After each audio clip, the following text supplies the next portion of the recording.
So guys, iti-testing natin ngayon itong press powder na matte, flawless, waterproof na daw nakalagay dito, long lasting. So tingnan natin siya guys. So wala akong in-apply sa mukha ko, kundi ito lamang ngayon, di ba? So medyo nagbabakbak lang yung mukha natin kasi nga nag-rejuve tayo. Tapos ito pa ay buy one take one, ito ay number 3. So ayan siya, number 3. Okay?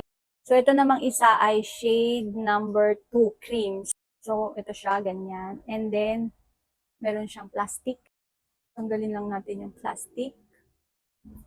Oh, 'di ba? Meron siyang ano, ayan oh, plastic din. So ito na guys, tingnan na natin kung lalapat ba talaga siya. Okay? Ito ay shade number. Kita niyo naman yung mukha ko, ano 'di ba? Yung parang oily. Wala akong nilagay ha. Tingnan natin yung walang sunscreen, walang nilagay lahat as in, ganito lang. Yun, natatakpan yung ano konti oh, discoloration. Yan. Kita niyo naman, ayun oh, oily. Mainit kasi eh. Grabe ha.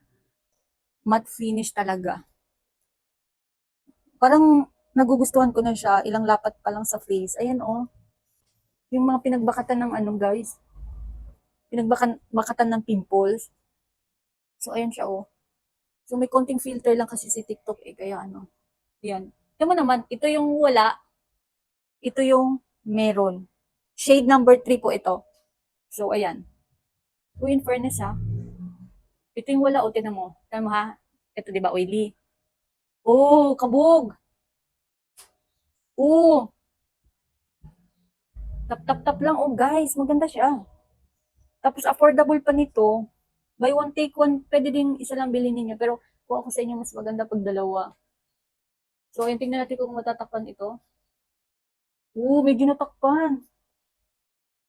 Hindi na natin need ng foundation. Guys, maganda siya. Hindi na natin need ng foundation kasi di ba sobrang init ngayon sa atin, sa Philippines. So, ang ganda niya, promise. Yan, magpabudol na rin kayo itong ating waterproof na press powder.